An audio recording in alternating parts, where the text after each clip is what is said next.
What's up guys, welcome back to the channel, and today I am back with another video. This time once again, we're looking at NBA beef that involves Bob Cousy as well as JJ Reddick.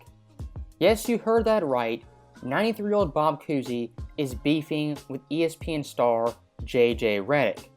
And for a quick recap, here's JJ's comments talking about Bob Cousy and his era, and also Bob Cousy responding to that.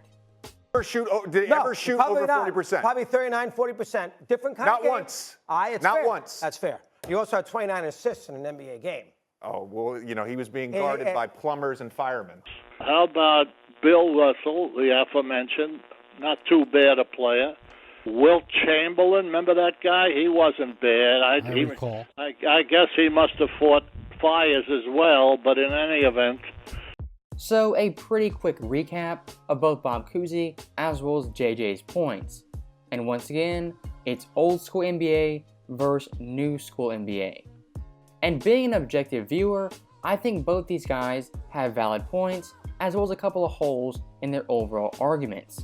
So in the following minutes, I'm going to dissect both their points, show the positives as well as the negatives, and really show you guys who's right in this NBA beef. So first up in our video, we'll look at JJ and his comments on Bob Cousy, calling his era full of plumbers as well as firemen. And to his credit, he kinda has a point. As back in Bob Cousy's prime in the 50s, there were only 8 to 10 NBA teams, there was very poor scouting, there were part-time players doing jobs in the off-season, and also, there were very few, if any, African-American players. Those are simply facts about Bob Cousy's era, and they're very valid critiques. But the one thing I do push back on is calling them plumbers and firemen, trying to downplay their impact and just flat out disrespect them. As Bob Cousy, hate him or love him, was highly influential for his time and for the guard position, being the first player ever to go behind the back, dribble up on a fast break, and throw overhead or behind the back passes. In that respect, Bob Cousy was a one-of-one talent. We're looking at the 1950s, and you can't deny he was highly influential on setting the foundation for ball handling and guard play. And I do want to make one thing very clear, if Bob Cousy never exists, and the other 1950s stars, JJ Reddick is not a millionaire and is not speaking on ESPN, and the NBA as we know it probably doesn't exist. That is the sole reason I push back on JJ's comments of disrespecting the past eras and the godfathers of the NBA. And when it comes to the NBA in general and who runs the league, I think generally we celebrate the history, and Adam Silver's done a great job of celebrating 75 years of NBA play. Now when it comes to fans and former players like JJ, it's a big time problem downplaying past eras, not understanding the importance of those guys and the foundation they laid. And with this year being the 75th NBA season, and we're celebrating history, JJ's comments left a very sour taste in my mouth.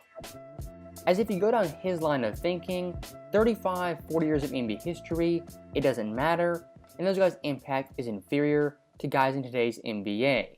When once again, today's players wouldn't exist if it wasn't for players in the past who made $5 or $10 every single game.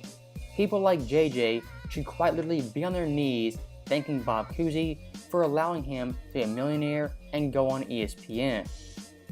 And going on a quick side tangent, looking at two of the best players of all time, you have Kobe as well as LeBron.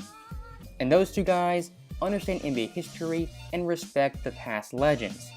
As Kobe back in 2010, when the finals are going on, he had a sit-down interview where he talked about past legends and their overall games and what it took for them.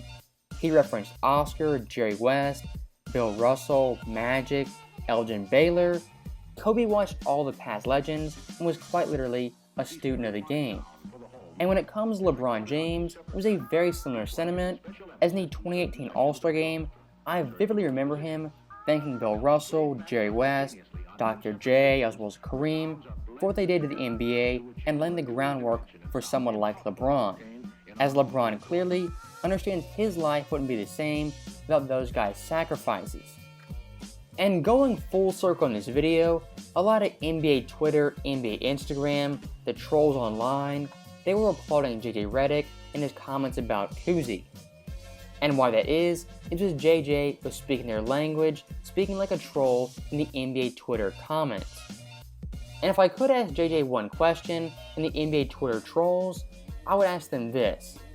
In the year 2045, are we going to say LeBron James and Kobe, as well as Tim Duncan, weren't all-time great players?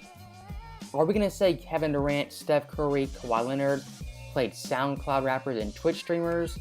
I would hope not, but the way NBA discourse is going, those eras eventually will be downplayed as well as disrespected. That's why in my personal view, I respect every era and what they brought to the table. Now, finally getting to Bob Cousy, just like JJ, he's right as well as wrong.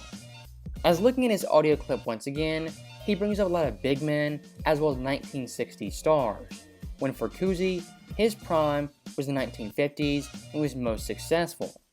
And the one thing his era definitely lacked was great play outside of himself, as guys like Oscar and Jay West didn't come till later, and when they did, they dominated immediately and were instantly better than Cousy in his prime.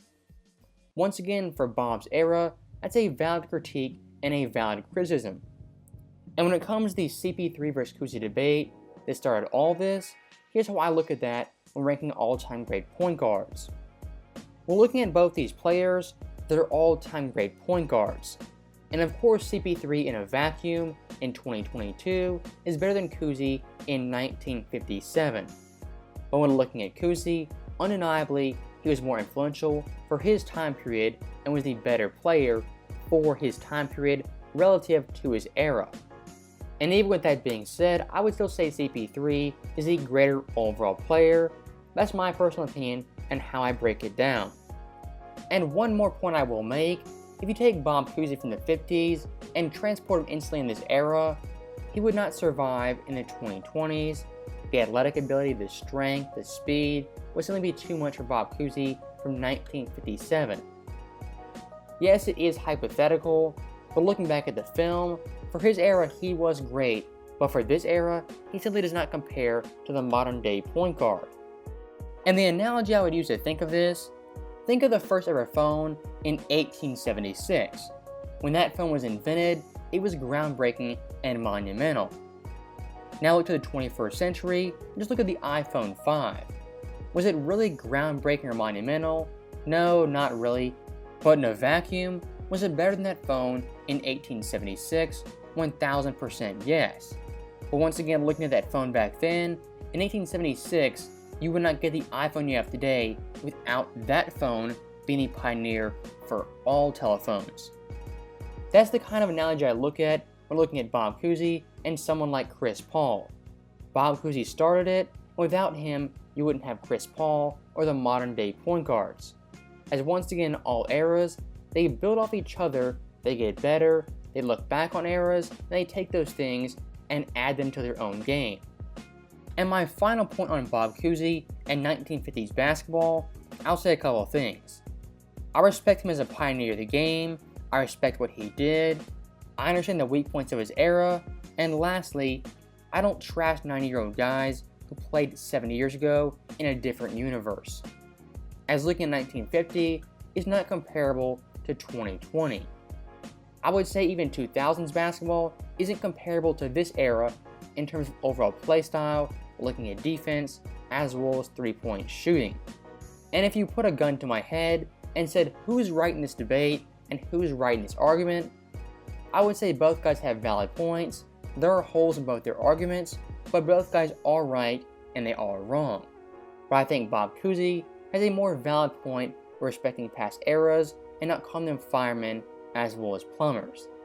That's my personal view, and in my personal mind, I respect those guys and what they did in their own era, in their time period. So with that final point being made, that is the end of the video, and that is the Bob Cousy vs. JJ beef. As always, let me know your guys' thoughts. Who do you think is right? Is it Bob Cousy or JJ? And what do you think of this video and my own opinion on the matter? As always, thank you guys for watching, hope you enjoyed it. I'll see you guys next time.